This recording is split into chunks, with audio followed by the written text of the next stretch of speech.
비 내리는 밤 맨발로 쫓겨나며 식충이라 불렸던 여자가 100억 건물주가 되어 나타났습니다. 감히 우리 아들 피 같은 돈을 축내? 라며 악담을 퍼붓던 시어머니가 이제는 며느리 앞에서 싹싹 빌며 살려달라 애원하는 기막힌 운명에 못나는 식충이라 멸시받던 전직 며느리의 우아하고 소름 돋는 복수. 지금 시작합니다. 본격적인 사연 시작 전 구독 버튼을 눌러주시면 행복이 가득하실 거예요. 여러분, 사랑하는 사람과 가정을 꾸리고 행복한 미래를 꿈꾸는 것은 누구나 바라는 평범한 소망이죠. 하지만 여기 그 소망이 갈기갈기 찢겨나간 한 여자가 있습니다. 명문대 수석 졸업에 대기업 대리까지 달며 탄탄대로를 걷던 지혜. 그녀의 인생은 결혼이라는 거대한 늪에 빠지면서부터 송두리째 흔들리기 시작했습니다. 지금부터 그 처절하고도 가슴 시린 이야기를 들려드릴게요. 주방에서는 매캐한 연기가 피어오르고 있었습니다. 지혜는 벌겋게 부어오른 손가락을 찬물에 담글 겨를도 없이 서둘러 프라이팬을 가스레인지에서 내렸죠. 그날은 시어머니의 생신을 앞둔 주말이었고 집안은 벌써부터 폭풍 전야의 긴장감이 감돌고 있었습니다. 어머, 저 칠칠치 못한 것 좀 봐라. 지혜, 너 지금 우리 아들이 피땀 흘려 벌어온 돈으로 산 조기를 다 태워 먹는 거니? 세상에 귀한 음식을 저렇게 쓰레기로 만들다니. 거실에서 TV를 보던 시어머니가 득달같이 달려와 소리를 질렀습니다. 지혜는 반사적으로 어깨를 움츠리며 고개를 숙였죠. 결혼 전에는 당당하게 회의를 주도하던 그녀였지만 3년이라는 세월은 그녀의 자존감을 바닥까지 갉아먹었습니다. 죄송해요, 어머니. 불 조절을 잠깐 놓쳤나 봐요. 얼른 새로 구울게요. 새로 구워. 돈이 어디서 하늘에서 뚝 떨어지는 줄 아니? 너처럼 집구석에서 밥만 축내는 식충이가 뭘 알겠어. 밖에서 돈 버는 게 얼마나 무서운 일인지 모르니까 저렇게 물건 귀한 줄을 모르지. 식충이. 시어머니가 지혜를 부르는 또 다른 이름이었습니다. 남편의 간곡한 부탁으로 그리고 아이가 생기면 태교에 전념하겠다는 약속 때문에 커리어를 포기하고 전업주부가 된 날부터 시어머니의 태도는 돌변했습니다. 매달 생활비를 받아 쓰는 처지가 되자 시어머니는 지혜를 인격체로 보지 않았죠. 그저 아들의 돈을 축내는 기생충쯤으로 여겼습니다. 그때 방에서 퇴근하고 돌아온 남편이 부스스한 모습으로 나왔습니다. 지혜는 간절한 눈빛으로 남편을 바라보았죠. 제발 저 날카로운 비수 같은 말들로부터 자신을 좀 꺼내달라고 말이에요. 여보, 나 손대었어. 연고 좀 찾아줄 수 있어? 하지만 남편의 반응은 지혜의 심장을 차갑게 얼어붙게 만들었습니다. 남편은 아내의 붉게 물든 손가락을 힐끗 보더니 오히려 귀찮다는 듯 인상을 찌푸리며 대답했죠. 아, 진짜. 자기야, 엄마 말씀 틀린 거 없잖아. 나 밖에서 사람들에 치여서 정말 힘들어. 집에 오면 좀 편하게 쉬고 싶은데 왜 맨날 조심성 없이 굴어서 집안 분위기를 이 모양으로 만들어? 그냥 엄마한테 사과드리고 조용히 좀 해. 남편의 무심한 한마디는 시어머니의 독설보다 더 아프게 다가왔습니다. 결혼 전 당신 손에 물 한 방울 안 묻히게 해주겠다던 그 달콤한 약속은 어디로 간 걸까요? 지혜는 입술을 깨물며 눈물을 삼켰습니다. 반말을 섞어가며 툭툭 내뱉는 남편의 말 속엔 더 이상 예전의 다정함은 남아있지 않았죠. 시어머니는 아들의 지지에 기세가 더욱 등등해졌습니다. 이제 화살은 지혜의 개인적인 아픔으로 향했죠. 돈 못 벌어오는 거야, 그렇다 치자. 그런데 너 결혼한 지 3년이 다 돼가도록 소식이 없는 건 어떻게 설명할 거니? 우리 집안대를 끊어놓으려고 작정한 거야? 병원에서는 아무 문제 없다는데 왜 애가 안 들어서냐고. 혹시 너 친정에서부터 무슨 문제 있었던 거 숨기고 시집 온 거 아니니? 지혜는 눈앞이 아찔해졌습니다. 아이가 생기지 않는 것은 지혜만의 문제가 아니었습니다. 사실 몇 달 전 검사 결과 남편의 활동성이 떨어진다는 소견이 있었죠. 하지만 지혜는 남편의 자존심을 생각해 시어머니께는 비밀로 했습니다. 그런데 시어머니는 그 사실도 모른 채, 아니 알고 싶어 하지도 않은 채 모든 책임을 지혜에게 전가하며 그녀를 불량품 취급했습니다. 어머니, 그건 저 혼자 노력한다고 되는 게 아니잖아요. 저희 둘 다 열심히 준비하고 노력하고 있으니까 조금만 기다려 주세요. 기다려? 내 나이가 몇인데 더 기다려. 너희 친정 부모도 참 무책임하지. 딸 자식 시집 보냈으면 애 낳고 잘 사는지 살펴야지. 어떻게 된 게 과일 상자 하나 제대로 안 보내고 나 몰라라 하니? 하긴 그 무능한 집안에서 뭘 배우고 왔겠어. 근본이 없으니 애 낳는 법도 모르는 거지. 지혜의 온몸이 부르르 떨리기 시작했습니다. 자신을 욕하는 건 참을 수 있었지만 평생 성실하게 살아오신 부모님까지 모욕하는 것은 도저히 묵과할 수 없었죠. 그녀는 쥐고 있던 행주를 꽉 쥐었습니다.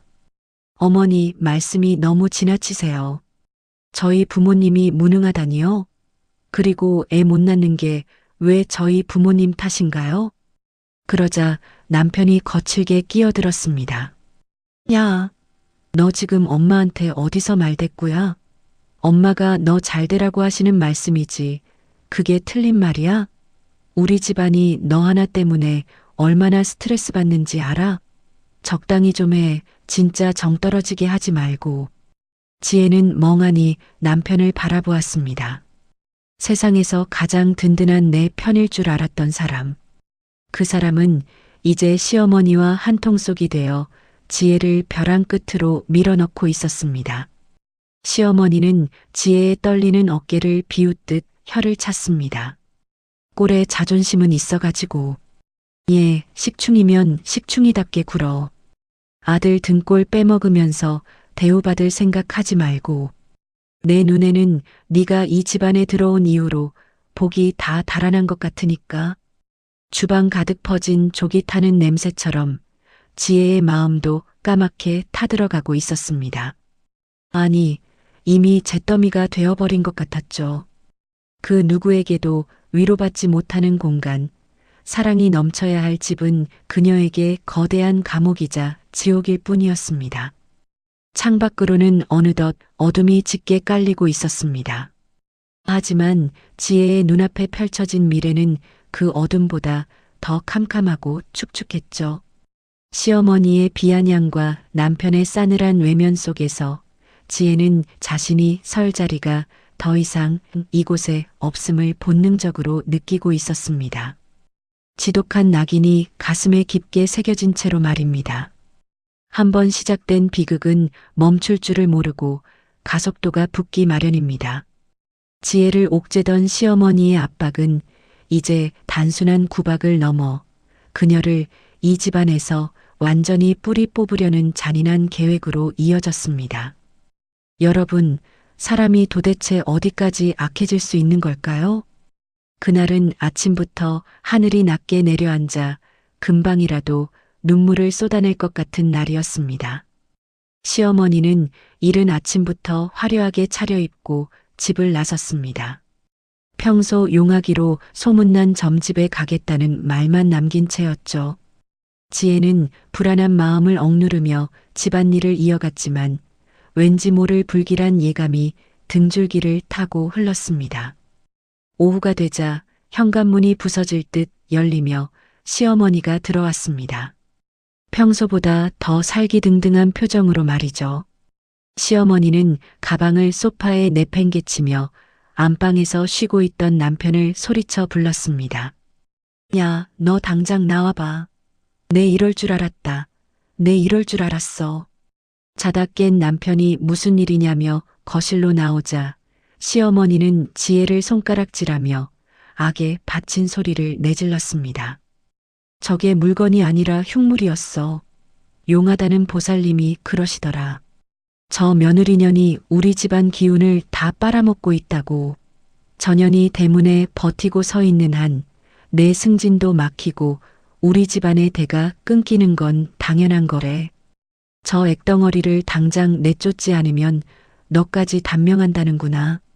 지혜는 기가 막혀 아무 말도 나오지 않았습니다. 21세기에 말도 안 되는 미신을 들먹이며 자신을 몰아세우는 시어머니를 보며 그녀는 헛웃음이 날 지경이었죠. 하지만 시어머니의 눈은 진심으로 광기에 차 있었습니다. 어머니, 지금 그게 무슨 말씀이세요? 점쟁이 말 한마디에 사람을 그렇게 몰아세우시면 안 되죠. 제가 이 집에서 얼마나 노력했는데요. 노력? 네가 한 노력이 뭐가 있어. 밥만 축내고 집안 기운이나 흐린 것 말고 뭐가 있냐고. 너 때문에 우리 아들 앞길 막히는 꼴, 난 더는 못 본다. 얘랑 당장 끝내. 오늘 당장. 지혜는 남편을 바라보았습니다. 아무리 시어머니가 막무가내라도 남편만큼은 이 말도 안 되는 상황을 바로잡아 줄 거라 믿었죠. 하지만 남편의 입에서 나온 말은 지혜의 영혼을 갈기갈기 찢어 놓았습니다. 여보, 엄마가 저 정도로 말씀하시는데 너도 좀 눈치껏 해야 하는 거 아니야? 나 사실 요즘 회사 일도 잘 안 풀리고 몸도 찌뿌둥한 게 정말 당신 기운 때문인가 싶기도 해. 우리 그냥 엄마 말씀대로 좀 떨어져 있자. 아니, 그냥 여기서 그만하는 게 맞는 것 같아. 남편은 지혜의 눈을 피하며 무책임하게 중얼거렸습니다. 3년을 함께 산 아내를 애군 덩어리로 취급하는 어머니의 말에 동조하는 남편을 보며 지혜는 비로소 깨달았습니다. 이곳은 더 이상 집이 아니라 거대한 무덤이라는 사실을요. 그때였습니다. 시어머니가 갑자기 지혜의 방으로 뛰어들어가더니 옷장을 거칠게 열어젖혔습니다. 그리고는 지혜의 옷가지와 가방들을 거실 바닥으로 내동댕이 치기 시작했죠. 어머니, 뭐 하시는 거예요? 그만하세요. 지혜가 말려보았지만 시어머니의 힘은 무시무시했습니다. 마치 사냥감을 몰아붙이는 맹수처럼 그녀는 지혜의 짐들을 현관 밖 복도로 집어던졌습니다. 이게 다 무슨 소용이야. 몸만 들어온 식충인연인데 내 몸뚱이만 나가면 돼. 어디서 감히 귀한 우리 집 물건에 손을 대? 당장 나가. 당장. 공교롭게도 그 순간 참았던 하늘에서 장대비가 쏟아지기 시작했습니다. 시어머니는 지혜의 팔을 잡아 끌어 현관 밖으로 거칠게 밀어냈습니다. 지혜는 신발도 제대로 신지 못한 채 차가운 복도 바닥에 나동그라졌죠. 어머니, 제발이요. 비가 이렇게 오는데 어디로 가라고요. 여보, 당신이 좀 말려봐. 지혜는 문틈을 붙잡고 남편에게 애원했습니다. 하지만 남편은 시어머니 뒤에 숨어 창밖만 내다볼 뿐이었습니다. 잠시 후 신발과 옷가지를 몇 개 챙겨주며 남편이 말했습니다. 자기야, 엄마 화 많이 나셨으니까 일단 좀 가 있어. 나중에 연락할게. 미안하다. 남편의 싸늘한 마지막 말과 함께 철문이 쾅 소리를 내며 닫혔습니다. 안에서는 도어락이 잠기는 소리가 들려왔죠. 지혜는 닫힌 문을 두드리며 울부짖었지만 돌아오는 것은 정막뿐이었습니다. 복도에는 지혜가 입던 옷들이 굴러다니고 있었습니다. 시어머니가 마지막으로 던진 종이 가방이 터지며 지혜가 아끼던 친정엄마의 사진 액자가 바닥에 떨어져 산산조각이 났습니다. 지혜는 깨진 유리 조각 사이로 젖어가는 엄마의 얼굴을 보며 심장이 멎는 듯한 고통을 느꼈습니다. 애 못 낳는 식충인연이 어디서 대들고 있어. 다시는 이 근처에 얼씬도 하지 마라. 문 너머로 들려오는 시어머니의 마지막 고함이 지혜의 귓가에 비수처럼 꽂혔습니다. 지혜는 비에 젖어 무거워진 옷을 걸친 채 엉망이 된 짐가방 하나를 품에 안고 아파트 단지를 빠져나왔습니다. 차가운 빗줄기가 얼굴을 때리고 온몸을 적셨지만 마음속에 차오르는 분노와 배신감은 그 빗물보다 훨씬 더 차가웠습니다. 빗속을 걷던 지혜는 가던 길을 멈추고 뒤를 돌아보았습니다. 불이 훤히 켜진 그 집, 자신이 3년 동안 닦고 쓸며 정성을 다했던 그 공간에는 이제 자신을 위한 자리는 단 한 뼘도 남아있지 않았죠. 그녀는 입술을 피가 나도록 깨물었습니다. 빗물인지 눈물인지 모를 액체가 턱 끝으로 흘러내렸지만 지혜는 더 이상 울지 않기로 결심했습니다. 식충이, 액덩어리, 그래, 당신들이 말한 대로 몸만 나갈게. 하지만 기억해. 당신들이 오늘 내던진 건 단순한 며느리가 아니라 당신들의 마지막 구원줄이었다는 걸. 어둠 속으로 사라지는 지혜의 뒷모습 위로 번개가 번쩍였습니다.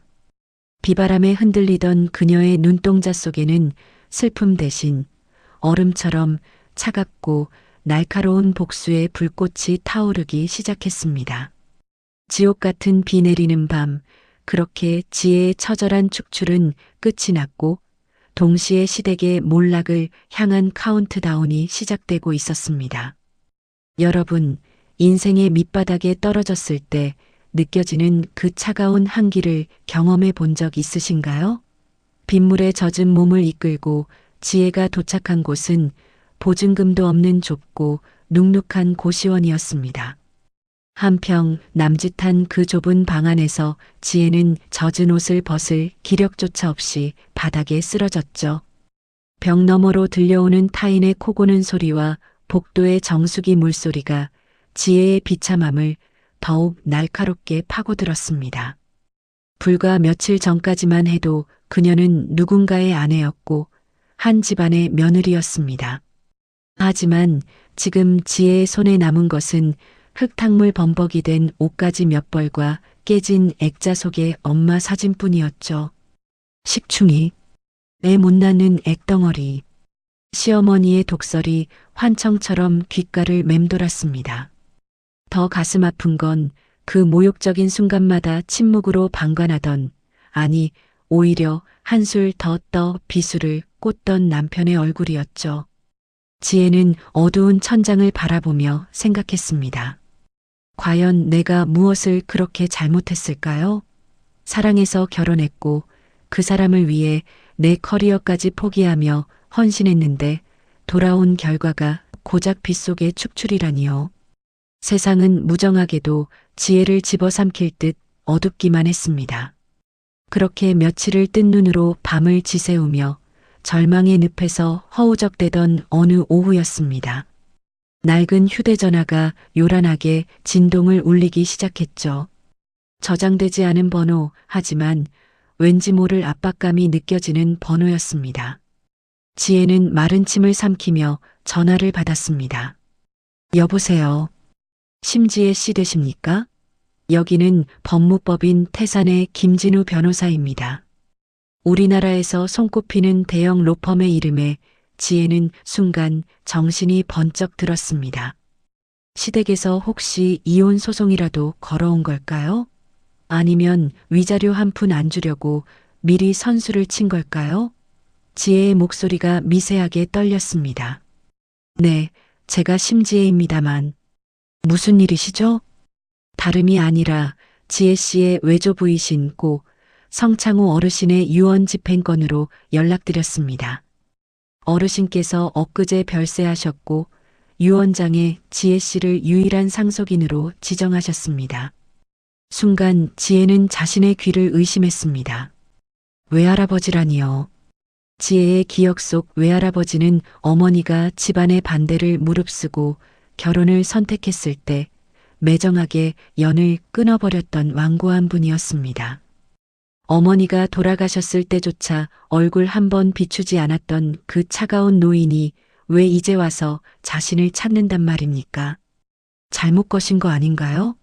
저희 어머니와는 오래전에 인연이 끊긴 분이세요. 저한테 유산이라니 그럴 리가. 아닙니다. 어르신께서는 지난 수십 년간 지혜 씨의 성장 과정을 조용히 지켜보고 계셨습니다. 어머니에 대한 미안함을 손녀인 지혜 씨에게 갚고 싶어 하셨죠. 지금 바로 저희 사무실로 방문해 주실 수 있겠습니까? 상속 규모가 상당해서 서둘러 절차를 밟아야 합니다. 지혜는 홀린 듯 변호사 사무실로 향했습니다. 강남 한복판, 하늘 높은 줄 모르고 솟아있는 빌딩 숲 사이에서 지혜는 자신의 초라한 차림새가 부끄러웠지만 곧이어 전해진 소식의 부끄러움 따위는 깨끗이 잊어버리고 말았죠. 변호사가 내민 서류 뭉치는 상상조차 할 수 없는 무게였습니다. 현금 자산 100억 원, 그리고 현재 지혜가 서 있는 이 강남의 대형 빌딩을 포함한 부동산 여럿이 모두 지혜의 이름으로 상속된다는 내용이었죠. 어르신께서는 지혜 씨가 똑똑하고 강한 아이라는 걸 알고 계셨습니다. 비록 직접 곁에 계셔주지는 못했지만 지혜 씨의 앞날에 든든한 버팀목이 되어주고 싶어 하셨죠. 이 자산들은 이제 온전히 지혜 씨의 것입니다. 서류를 받아든 지혜의 손이 파르르 떨렸습니다. 100억? 그리고 건물주. 시어머니가 그토록 목숨 걸고 아끼던 아파트 몇 채를 사고도 남을, 아니 그 시댁 식구들을 통째로 사고도 남을 어마어마한 부가 갑자기 그녀의 손에 쥐어진 것입니다. 그 순간 지혜의 머릿속에는 슬픔보다 먼저 차가운 냉기가 서렸습니다. 고시원의 눅눅한 곰팡이 냄새, 빗물에 젖어 덜덜 떨던 자신의 모습, 그리고 자신을 짐짝처럼 내던지며 환호하던 시어머니와 남편의 일그러진 미소가 주마등처럼 스쳐 지나갔죠. 식충이, 애군 덩어리. 그래요, 어머니. 어머니 말씀이 맞았네요. 제가 들어와서 그 집안 기운이 다 빨린 게 아니라 복덩이가 들어왔는데 발로 차버리신 거였어요. 지혜의 입가에 싸늘한 미소가 번졌습니다. 눈물은 이제 더 이상 나오지 않았죠. 외할아버지가 남겨주신 이 거대한 권력은 지혜에게 단순한 돈이 아니었습니다. 그것은 자신을 짓밟은 자들을 향해 휘두를 수 있는 가장 날카롭고 무거운 칼이었습니다. 변호사님, 이 상속 절차 가장 빠르고 조용하게 진행해 주세요. 그리고 제가 부탁드릴 일이 하나 더 있습니다. 말씀하십시오.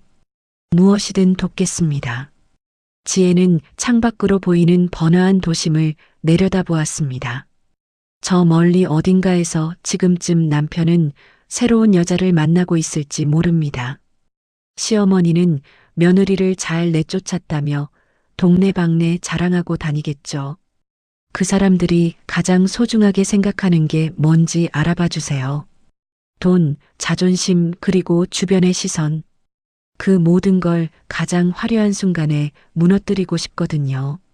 지혜의 눈빛은 이제 예전의 유약한 며느리가 아니었습니다. 멈춰버린 줄 알았던 그녀의 세상이 다시 움직이기 시작했죠. 하지만 이번에는 도망치기 위함이 아니었습니다. 자신을 지옥으로 밀어넣은 그들을 똑같은 지옥으로 초대하기 위한 아주 치밀하고도 우아한 복수의 시작이었습니다. 지혜는 가방 속에서 부서진 엄마의 액자를 꺼내 조심스럽게 어루만졌습니다. 엄마를 무시하고 자신을 식충이라 부르던 그들의 목소리가 아직도 귓가에 생생했습니다. 여보, 당신도 잘 지켜봐. 당신이 버린 아내가 어떤 모습으로 돌아가는지, 당신들이 그토록 원하던 그 돈이 사람을 어떻게 미치게 만드는지 똑똑히 보여줄 테니까. 지혜는 깊은 숨을 내뱉으며 고시원으로 돌아가지 않았습니다.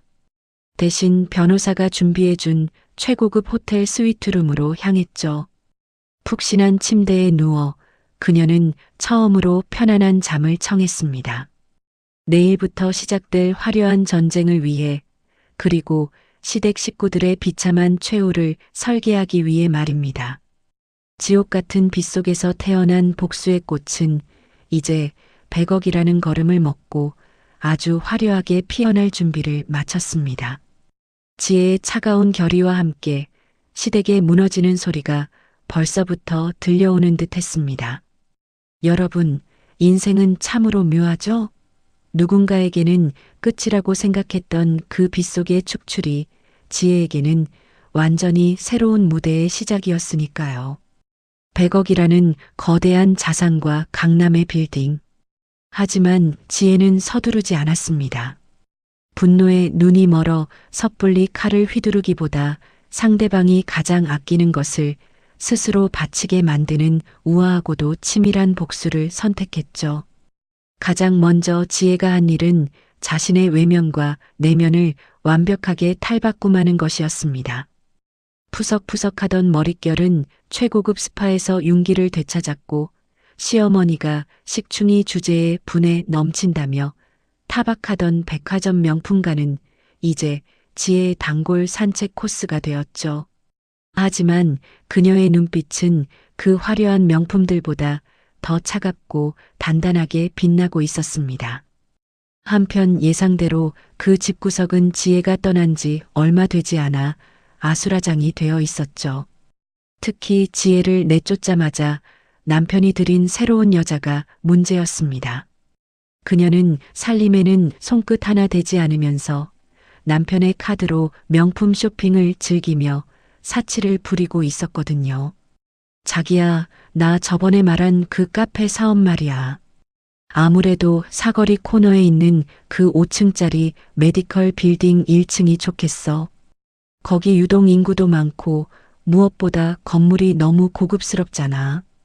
여자의 달콤한 속삭임에 남편은 안절부절 못했습니다.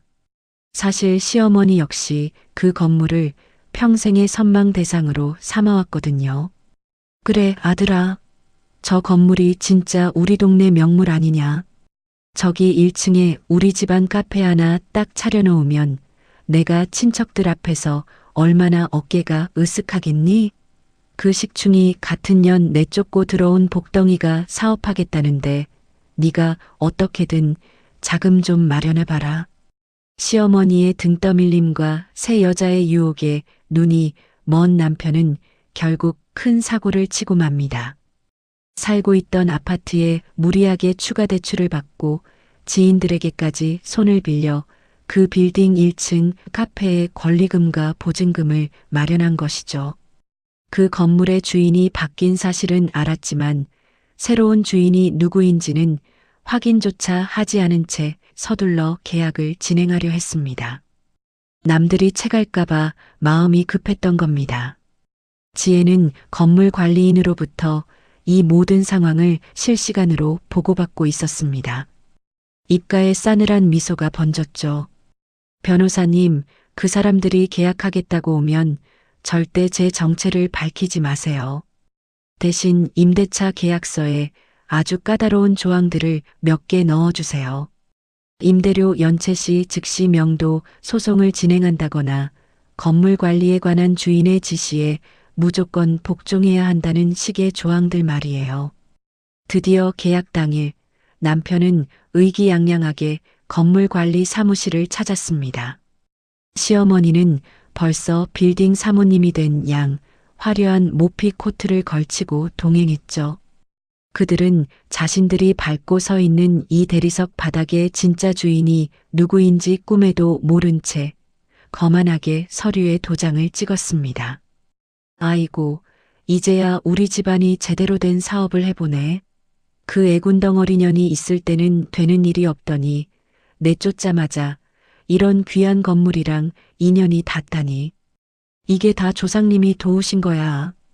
시어머니는 계약서를 가슴에 품고 카페 자리 한가운데 서서 깔깔거리며 웃었습니다. 남편 역시 뿌듯한 표정으로 새 여자의 어깨를 감싸 안았죠. 그 시각 지혜는 건물의 모니터를 통해 그들의 모습을 지켜보고 있었습니다. 시어머니의 그 가식적인 웃음소리가 스피커를 타고 흘러나왔지만 지혜는 더 이상 화가 나지 않았습니다. 오히려 안쓰러울 지경이었죠. 어머니, 마음껏 즐기세요. 당신이 전 재산을 쏟아붓고 빚까지 내서 들어온 이 자리가 사실은 제가 당신들을 위해 정성껏 준비한 덫이라는 걸 알게 되는 날이 곧 올 테니까요. 지혜는 비서에게 짧게 지시했습니다. 계약금 입금 확인됐죠? 이제 리모델링 공사 핑계로 카페 앞 인도에 펜스부터 치세요. 영업 시작도 하기 전에 숨통부터 조여줘야 하니까요. 그리고 남편이 대출받은 은행 지점장님께 연락해서 담보가 된 아파트의 소유권 변동 가능성에 대해 살짝 귀띔해 주세요. 지혜는 이제 단순히 돈을 쓰는 것이 아니었습니다.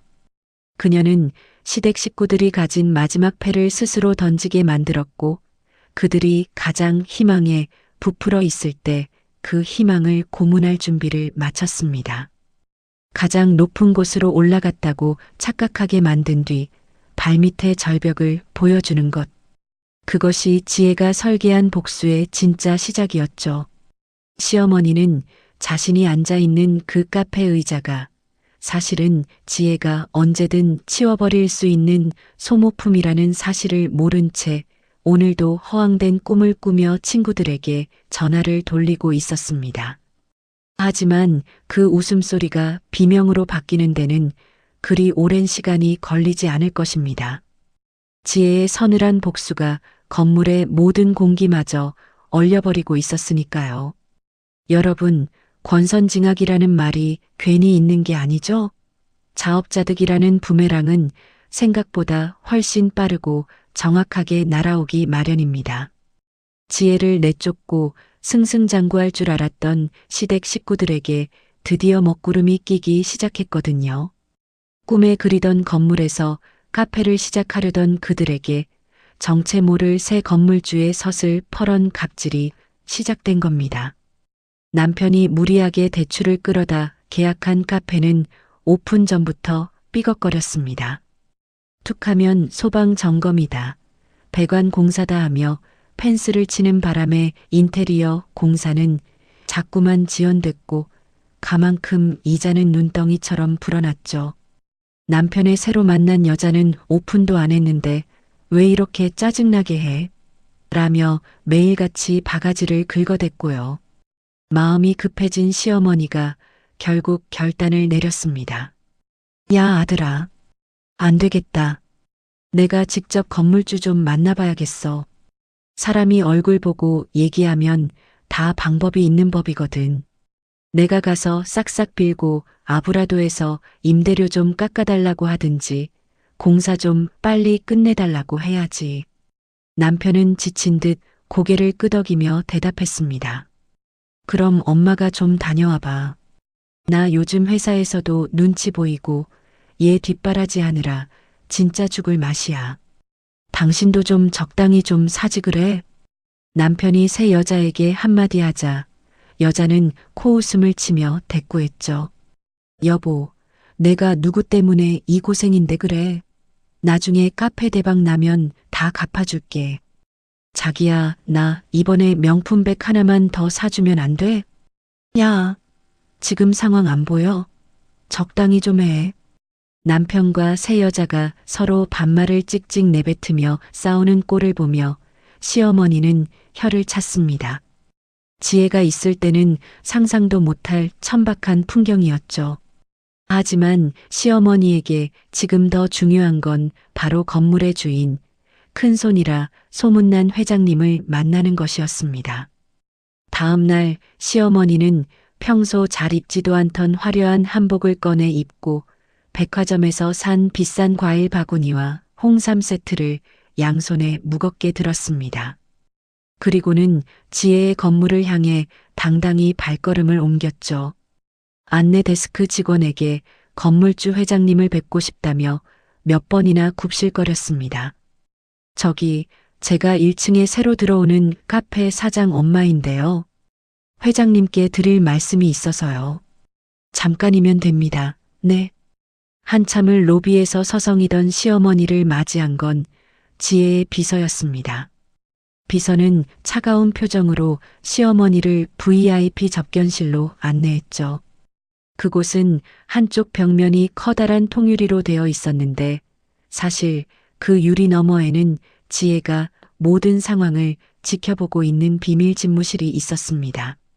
시어머니는 유리가 특수 거울인 줄도 모르고 연신 매무새를 다듬으며 비굴하게 웃어 보였죠. 지혜는 집무실 안에서 소파에 깊숙이 몸을 묻고 시어머니의 모습을 지켜보았습니다. 얼마 전까지만 해도 자신을 식충이라 부르며 빗속으로 밀어내던 그 당당함은 어디로 갔을까요?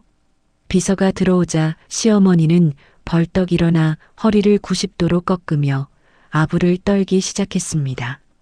아이고, 실장님. 우리 회장님이 참 안목이 좋으시네요. 건물이 어쩌면 이렇게 으리으리하고 멋진지. 제가 회장님께 작은 성의를 좀 가져왔습니다. 우리 아들이 이번에 1층 카페 맡게 됐는데 잘 좀 봐주십사 하고요. 비서가 무표정하게 회장님은 바쁘셔서 직접 뵙기 어렵습니다라고 답하자 시어머니는 비서의 손을 덥석 잡으며 간절하게 애원했습니다. 아유, 실장님. 제가 사실은 운이 참 없는 사람이에요. 전 며느리년이 하도 재수가 없어서 집안 기운을 다 망쳐놨거든요. 그 식충이 같은 년 내쫓느라 고생 좀 했는데 이제야 좀 풀리려나 싶더니 공사가 자꾸 늦어져서 우리 아들 피가 마릅니다. 제발 회장님께 말씀 좀 잘 전해주세요. 임대료도 좀 유예해 주시면 은혜 잊지 않겠다고요. 그 소리를 듣는 순간 지혜의 눈빛이 서늘하게 가라앉았습니다. 자신을 내쫓은 것도 모자라 남의 집 건물에 와서까지 본인의 치부를 드러내며 비하하는 시어머니. 지혜는 비서의 귀에 꽂힌 이니어를 통해 낮게 속삭였습니다. 실장님, 그분께 전하세요. 건물주가 가장 싫어하는 게 예의 없는 세입자라고요. 그리고 전 며느리 흉을 보는 건 더더욱 싫어하시니 당장 나가달라고 하세요. 비서가 그대로 말을 전하자 시어머니의 얼굴이 흑빛으로 변했습니다. 아니, 그게 아니라 제가 너무 속상해서 말이 헛나왔네요. 실장님, 제발요. 저 바닥이라도 닦을 수 있습니다. 회장님 얼굴 한 번만 뵙게 해주세요. 시어머니는 비서의 바짓가랑이를 붙잡을 기세로 매달렸습니다. 평생 누구 앞에서도 고개를 숙이지 않던 그 오만한 여자가 돈 앞에서 이렇게까지 추해질 수 있다니요. 지혜는 그 모습을 지켜보며 가슴 밑바닥에서 뜨거운 카타르시스가 차오르는 것을 느꼈습니다. 하지만 아직은 정체를 드러낼 때가 아니었죠. 지혜는 싸늘한 미소를 지으며 모니터를 껐습니다. 시어머니는 결국 경비원들에 의해 건물 밖으로 끌려나가다시피 쫓겨났습니다. 양손에 들고 있던 과일 바구니는 바닥에 떨어져 뭉개졌고 시어머니의 한복 치맛자락은 흙탕물에 젖어 엉망이 되었죠.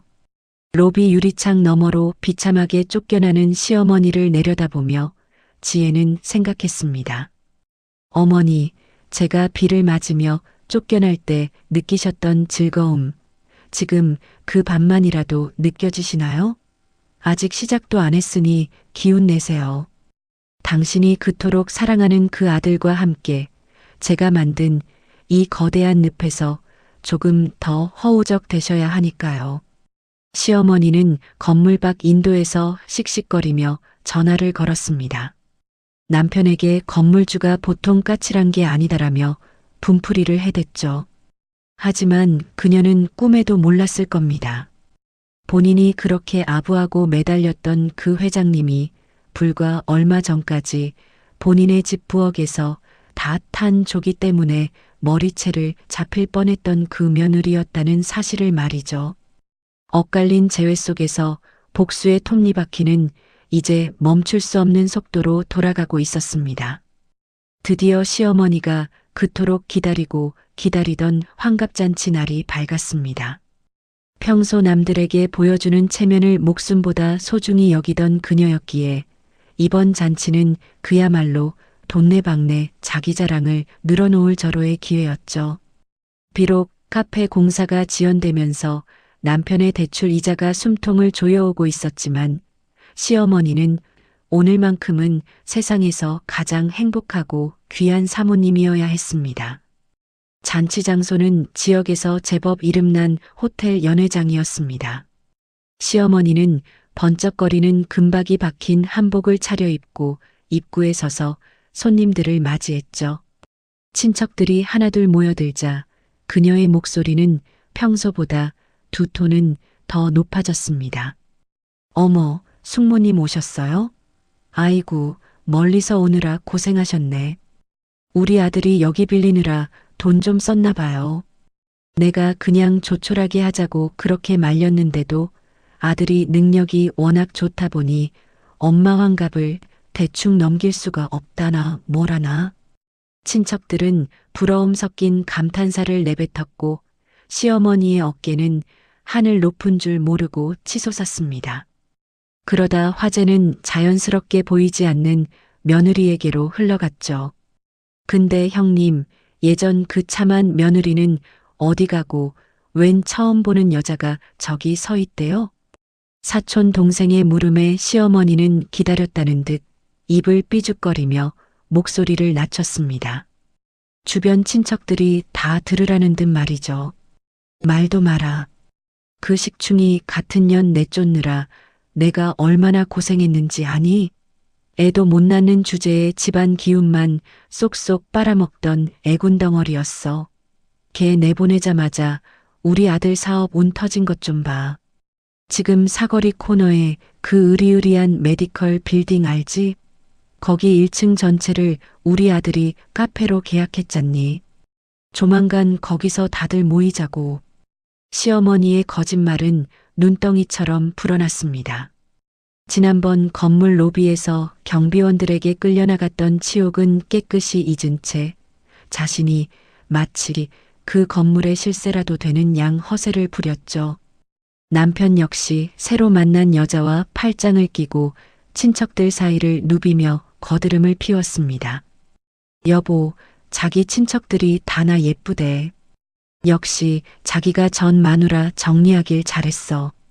그 여자 있었으면 오늘 이런 분위기 났겠어? 새 여자가 콧소리를 섞어 속삭이자 남편은 흐뭇한 미소를 지으며 대답했습니다. 당연하지. 자기가 우리 집안 복덩이야. 그 식충이녀는 지금쯤 어디 고시원에서 라면이나 끓여 먹고 있겠지. 신경 쓰지 마. 부부가 반말을 주고받으며 지혜를 비웃고 있을 때였습니다. 갑자기 연회장 입구 쪽이 소란스러워지기 시작했죠. 어머, 저게 뭐야? 누가 오는 거지? 하는 웅성거림이 파도처럼 번져나갔습니다. 연회장 문이 활짝 열리며 검은색 정장을 입은 건장한 수행원들이 좌우로 늘어섰습니다. 그리고 그 사이로 눈부시게 화려하면서도 기품 있는 검은색 드레스를 입은 한 여성이 우아하게 걸어 들어왔습니다. 최고급 다이아몬드 목걸이가 조명을 받아 번쩍였고 그녀가 걸음을 옮길 때마다 은은한 명품 향수가 공간을 압도했죠. 세상에, 저 사람 누구야? 연예인인가? 친척들이 넋을 잃고 바라보는 가운데 시어머니와 남편의 표정은 서서히 굳어갔습니다. 믿을 수 없다는 듯 눈을 비비고 다시 봐도 그곳에 서 있는 사람은 자신들이 짐짝처럼 내던졌던 바로 그 식충이 며느리 지혜였습니다. 지혜는 기사 대동은 물론 비서실 직원들까지 거느리고 위풍당당하게 시어머니 앞에 섰습니다. 그녀의 표정은 예전에 주눅든 모습이 아니었습니다. 마치 높은 곳에서 미천한 존재를 내려다보는 여왕과도 같았죠. 어머니, 환갑 축하드려요. 잔치가 제법 성대하네요. 지혜의 나직하고 차분한 목소리가 연회장에 울려 퍼지자 시어머니는 비명을 지르듯 소리쳤습니다. 너 지혜 맞니? 네가 어떻게 여기를... 그리고 그 차림새는 또 뭐야? 어디서 이런 가짜 보석들을 주렁주렁 달고 와서 망신을 줘. 시어머니는 애써 현실을 부정하며 지혜의 옷차림이 가짜라고 소리를 높였습니다. 친척들 앞에서 창피를 당할까봐 두려웠던 것이죠. 하지만 남편은 지혜의 등 뒤에 서 있는 남자를 보고 안색이 창백해졌습니다. 그는 바로 며칠 전 카페 임대차 계약을 진행했던 건물의 비서관이었거든요. 지혜야, 너 진짜 지혜 맞아? 대체 이게 다 무슨 일이야? 저 사람들은 왜 내 뒤에 서 있는 건데? 남편이 당황해하며 말을 더듬자 지혜는 입가에 차가운 미소를 띠며 대답했습니다. 여보, 오랜만이네. 여전히 눈치가 없구나. 내가 말했잖아. 몸만 나가겠다고. 당신들이 버린 게 뭔지 곧 알게 될 거라고 말이야. 그때 지혜의 비서가 앞으로 나와 시어머니에게 화려한 포장지로 쌓인 상자 하나를 내밀었습니다. 저희 회장님께서 사모님 환갑 선물로 준비하신 겁니다. 회장님이라는 호칭에 친척들의 눈이 휘둥그레졌습니다. 시어머니는 떨리는 손으로 상자를 열었죠. 그 안에는 금이나 보석 대신 깔끔하게 정리된 서류 한 뭉치가 들어 있었습니다. 이게 뭐냐? 시어머니가 어리둥절한 표정으로 서류를 꺼내 들자 지혜가 조용히 덧붙였습니다.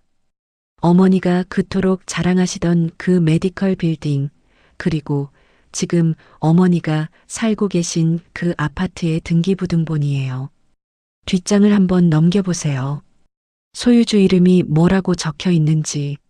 시어머니의 시선이 서류 마지막 장으로 향했습니다. 심지에 선명하게 인쇄된 그 세 글자를 보는 순간 시어머니의 손이 사시나무 떨듯 떨리기 시작했습니다. 주변에 몰려든 친척들도 그 이름을 확인하고는 입을 다물지 못했죠. 아니, 이게 왜? 네가 왜 이 건물 주인이야? 말도 안 돼. 이건 사기야. 시어머니가 소리를 질렀지만 지혜의 비서가 차갑게 쐐기를 박았습니다. 심지혜 회장님께서는 해당 건물을 전액 현찰로 매입하셨으며 사모님의 아드님께서 계약하신 카페 역시 회장님의 승인 없이는 오픈이 불가능합니다. 또한 현재 거주 중인 아파트 역시 회장님께서 경매로 넘어가기 직전에 채권을 인수하여 소유권을 확보하셨습니다. 연회장은 순식간에 찬물을 끼얹은 듯 조용해졌습니다. 시어머니를 부러워하던 친척들의 눈빛은 순식간에 조롱과 비웃음으로 바뀌었죠. 어머, 그럼 아까 했던 말들이 다 거짓말이었어? 며느리가 건물주인데 식충이라고 내쫓은 거야? 세상에 복을 발로 찼네. 하는 수군거림이 비수처럼 시어머니의 가슴에 꽂혔습니다. 지혜는 무너져 내리는 시어머니와 얼어붙은 남편을 향해 한 걸음 다가갔습니다. 그리고는 시어머니의 귓가에 낮게 속삭였죠. 어머니, 제가 애 못 낳는 식충이라 집안 기운 다 망친다고 하셨죠? 근데 어쩌죠? 제가 나간 날부터 어머니 아들 사업은 꼬이기 시작했고 이제 어머니는 제가 허락하지 않으면 오늘 밤 잠잘지조차 없게 되셨는데 시어머니는 충격에 다리가 풀려 바닥에 주저앉고 말았습니다. 화려하던 환갑잔치는 순식간에 시댁 식구들의 처참한 몰락을 알리는 공개 처형장이 되어버렸죠. 지혜는 단 한 번도 목소리를 높이지 않았지만 그녀가 내뿜는 아우라는 이미 그 자리에 있는 모든 사람을 압도하고 있었습니다. 300억대 자산가로 돌아온 전직 식충이 며느리의 화려한 데뷔는 그렇게 시댁 식구들의 영혼을 완전히 부숴버리며 완성되었습니다. 여러분, 정적이 흐르는 연회장 안의 공기를 상상해 보세요. 방금 전까지 우리 아들 능력이 최고다. 며느리 하나 잘 내쫓고 집안 일어섰다며 목청을 높이던 시어머니의 얼굴이 순식간에 잿빛으로 변했습니다. 손에 쥐어진 등기부등본은 마치 뜨거운 불덩이라도 되는 양 파들파들 떨리고 있었죠. 친척들은 이제 축하객이 아니라 이 역대급 막장 드라마의 가장 잔인한 관객이 되어 있었습니다. 이게 어떻게 된 일이냐? 네가 무슨 돈이 있어서 이 건물을 사? 이거 가짜지? 네가 어디서 이런 서류를 위조해서 감히 내 환갑잔치를 망쳐? 시어머니는 현실을 받아들이지 못한 채 악을 썼습니다.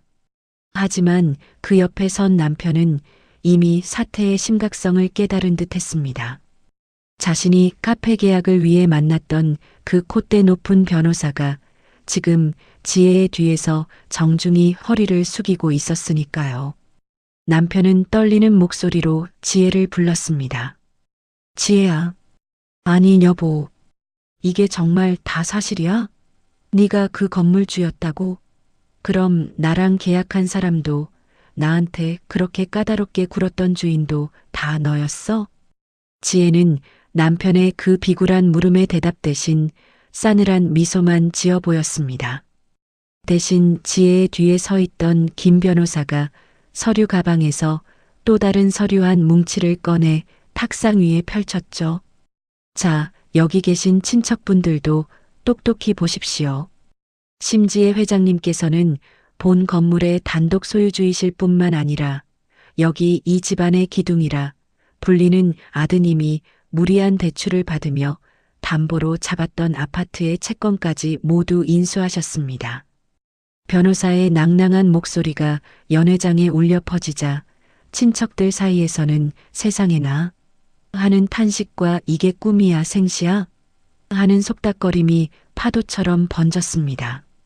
시어머니는 이제 얼굴뿐만 아니라 온몸을 사시나무 떨듯 떨며 주저앉았습니다. 방금 전까지 지혜를 향해 식충이라며 손가락질하던 그 손으로 자신의 가슴을 쥐어뜯었죠. 아니야. 그럴 리 없어. 우리 아들 기운 빨아먹던 애군덩어리가 어떻게 이런 대단한 부자가 된단 말이냐. 이건 꿈이야, 꿈이라고. 그러자 지혜가 천천히 시어머니 앞으로 다가갔습니다. 그리고는 무릎을 굽혀 바닥에 주저앉은 시어머니와 눈을 맞췄습니다. 예전처럼 겁에 질린 눈빛이 아니라 아주 투명하고 차가운 얼음 같은 눈빛이었죠. 어머니, 꿈 아니에요. 어머니가 그렇게 무시하던 제 친정 외할아버지가 남겨주신 유산이에요. 어머니는 제가 식충이라서 집안 망한다고 하셨죠? 그런데 어쩌죠? 제가 나가고 나니 어머니 아들은 빚쟁이가 됐고 저는 100억대 자산가가 됐는데 진짜 애군덩어리가 누구였는지 이제 좀 보이세요? 지혜의 말 한마디 한마디가 시어머니의 심장에 비수처럼 꽂혔습니다. 그때 상황 파악이 끝난 남편의 새 여자가 슬그머니 남편의 팔을 뿌리치며 뒤로 물러났습니다. 자기야, 이게 다 뭐야? 건물주라더니 빚쟁이였어? 나 이런 거 감당 못해. 우리 헤어져. 여자는 명품 가방을 챙겨 들고는 뒤도 돌아보지 않고 연회장을 빠져나갔습니다. 남편이 자기야, 당신까지 왜 이래? 라며 붙잡으려 했지만 여자는 차갑게 남편의 손을 털어냈죠. 그 꼴사나운 광경을 보며 친척 중 한 명이 비웃음을 터뜨렸습니다. 아이고 형님, 며느리 하나 잘 내쫓았다고 그렇게 자랑하시더니 알고 보니 복덩이를 발로 걷어차셨네. 100억 건물주 며느리를 식충이라고 내쫓다니 형님 인생 최대의 실수하셨네요. 조롱 섞인 비아냥이 사방에서 쏟아지기 시작했습니다. 시어머니는 이제 수치심과 공포가 뒤섞여 정신이 혼미해질 지경이었죠. 돈이 전부라고 믿고 살던 그녀에게 자신이 그토록 멸시하던 며느리가 자신의 생사여 탈권을 쥐고 나타난 현실은 지옥보다 더 고통스러웠습니다. 결국 시어머니는 바닥에 엎드려 대성통곡하기 시작했습니다. 조금 전까지의 도도함은 온데간데 없이 지혜의 구두 앞에 머리를 조아리며 빕니다. 지혜야, 내가 미쳤었다. 내가 늙어서 망령이 들었었나 봐. 네가 얼마나 참하고 복스러운 며느리였는데 내가 눈이 삐었지.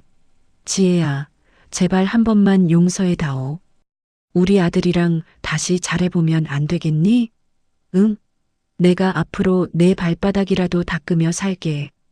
시어머니는 바닥을 기며 지혜의 드레스 자락을 붙잡으려 애를 썼습니다. 친척들 앞에서 그야말로 바닥까지 추락한 모습이었죠. 하지만 지혜는 차갑게 그 손을 쳐냈습니다. 남편 역시 지혜 앞에 무릎을 꿇었습니다. 여보, 나도 엄마 등살에 어쩔 수 없었어. 알잖아. 나 당신 정말 사랑하는 거.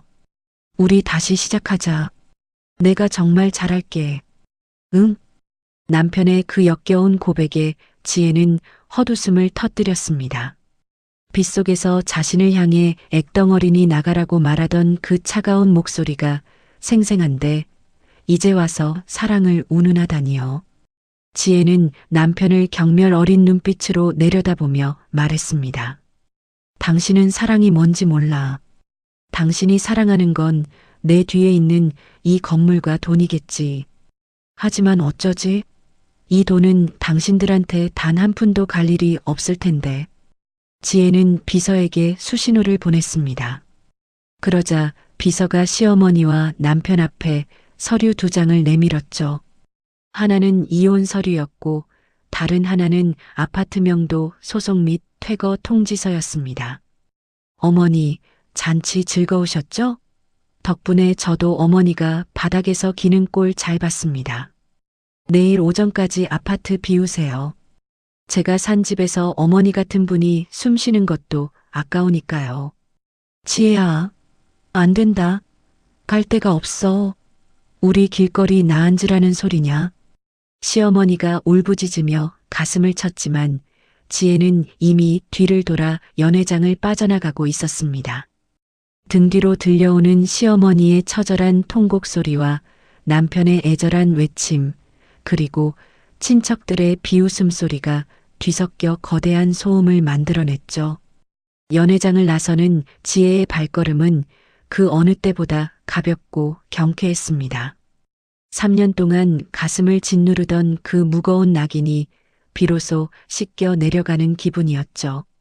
지혜는 호텔 로비를 지나며 거울에 비친 자신의 모습을 보았습니다. 거기에는 더 이상 식충이 며느리가 아닌 자신의 인생을 스스로 개척한 당당한 여자가 서 있었습니다. 시댁 식구들은 이제 자신들이 판 무덤 속에서 서로를 탓하며 무너져 내릴 것입니다. 지혜는 차에 올라타며 차창 밖으로 보이는 밤하늘을 보았습니다.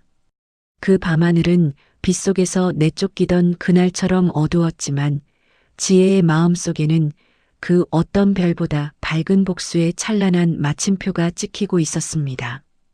기절초풍한 시어머니의 망신살은 이제 시작일 뿐이었습니다. 시어머니와 남편은 환갑잔치 현장에서 그야말로 발가벗겨진 듯한 수치심을 맛봤지만 그것은 지혜가 준비한 지옥의 입구에 불과했죠. 진정한 복수는 감정을 쏟아붓는 것이 아니라 법과 논리로 상대의 숨통을 완벽하게 끊어놓는 것이니까요. 잔치가 끝난 다음 날 아침 시어머니와 남편이 살고 있는 아파트 벨이 요란하게 울렸습니다. 어제 일로 뜬 눈으로 밤을 지새운 남편이 초췌한 모습으로 문을 열자 그곳에는 지혜가 고용한 전문 경호원들과 집행관들이 서 있었죠. 심지혜 씨 측 대리인입니다. 오늘 자로 이 부동산의 소유권 행사에 따른 강제 퇴거 및 명도 집행을 실시하겠습니다. 잠도 덜 깬 시어머니가 머리를 산발한 채 뛰어나왔습니다. 아니, 이놈들아. 어디라고 함부로 들어와. 내 아들 집이야. 내 아들 집이라고. 하지만 집행관이 내미는 서류 앞에 시어머니의 비명은 힘을 잃었습니다. 이미 채권이 지혜에게 넘어갔고 법적 절차가 완료된 이상 그들은 더 이상 이 집의 주인이 아니었죠.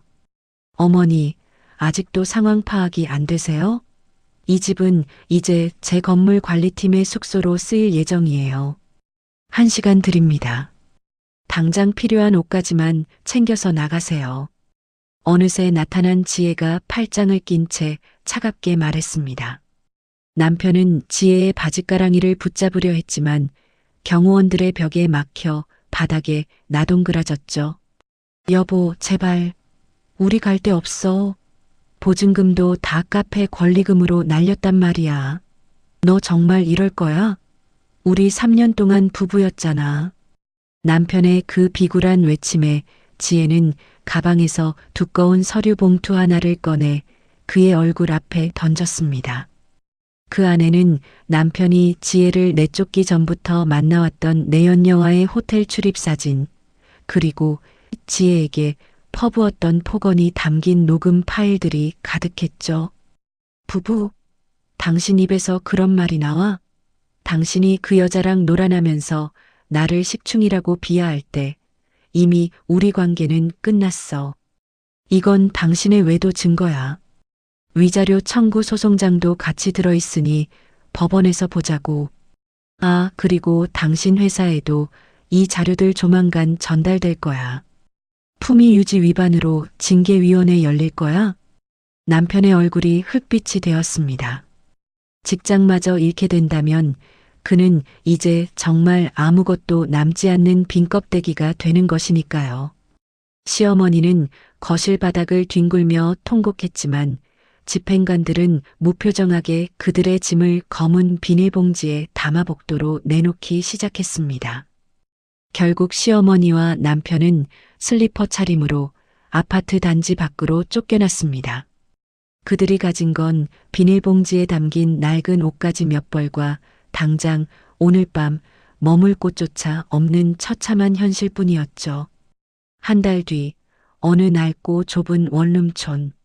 시어머니와 남편은 보증금 500만 원짜리 단칸방에서 서로를 짐승처럼 헐뜯으며 살아가고 있었습니다. 이게 다 너 때문이야. 네가 마누라 단속을 못해서 이 꼴이 된 거 아냐? 그 금싸구 같은 며느리를 왜 놓쳐서 나를 이 구석탱이 방에서 살게 하냐고. 시어머니의 칼칼한 목소리가 좁은 방 안을 울렸습니다. 그러자 남편도 지지 않고 소리를 질렀죠. 엄마가 식충이니 뭐니 구박만 안 했어도 지혜가 저렇게 독하게 굴었겠어? 엄마 때문에 내 인생 망친 거야. 저리 비켜 술상이나 차려와. 한때는 며느리를 내쫓으며 기세등등하던 모자는 이제 좁은 방 안에서 서로의 살점을 뜯어먹으며 서서히 말라 죽어가고 있었습니다. 남편은 회사에서 권고사직을 당해 일용직을 전전했고 시어머니는 동네에서 며느리 내쫓고 망한 노인네라고 손가락질 받으며 외톨이가 되었죠. 이것이 바로 지혜가 그들에게 내린 가장 잔인하고도 공평한 형벌이었습니다. 그 시각 강남의 랜드마크 빌딩 옥상. 지혜는 자신이 가꾼 화려한 옥상 정원에서 여유롭게 노을을 감상하고 있었습니다. 테이블 위에는 김이 모락모락 나는 최고급 커피가 놓여 있었고 그녀의 손에는 새로 시작할 사회공헌재단의 기획서가 들려 있었죠. 회장님, 다음 일정 준비되었습니다. 비서의 정중한 목소리에 지혜는 고개를 끄덕였습니다. 이제 그녀의 인생에서 식충이라는 단어는 영원히 삭제되었습니다. 누군가의 아내나 며느리가 아닌 오로지 심지혜라는 이름 석자로 빛나는 삶이 시작된 것이죠. 지혜는 잔잔한 미소를 지으며 잔을 들어 올렸습니다. 시원한 저녁 바람이 그녀의 머리카락을 스치고 지나갔습니다. 과거의 아픔은 이제 걸음이 되었고 그녀의 앞날에는 찬란한 태양만이 가득할 것입니다. 지옥 같은 빗속을 뚫고 나온 그녀의 복수는 이토록 우아하고 완벽하게 마침표를 찍었습니다. 오늘 지혜 이야기 어떻게 들으셨나요? 3년의 서름을 딛고 100억대의 자산가로 돌아온 그녀의 복수가 정말 가슴 뻥 뚫리는 사이다 같았죠.